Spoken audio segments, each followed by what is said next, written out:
شعبان کا مخصوص عمل، ہر بار بسم اللہ الرحمن الرحیم کے ساتھ سورۃ الکوثر 33 بار یعنی 33 ٹائم،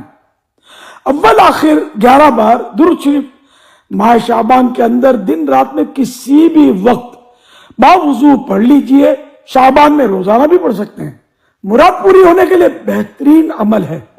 پڑھنے میں اپنی مراد ذہن میں رکھنی ہے، مثلا دیدار تاجدار مدینہ شریف، حج و عمرہ، روزی میں برکت، قرض اترنے، مرض دور ہونے، بیٹے یا بیٹی کی خواہش، شادی ہونے، ٹینشن سے نجات پانے، دکان و مکان کے مسائل حل ہونے، دینی امتحان میں اعلیٰ کامیابی پانے، گھریلو زندگی خوشگوار گزرنے، اچھی نوکری ملنے، حافظہ مضبوط ہونے وغیرہ وغیرہ میں سے جو بھی جائز مراد ہو اسے ذہن میں رکھ کر یہ عمل کیجئے۔ اللہ کریم چاہے گا تو ضرور کرم ہوگا۔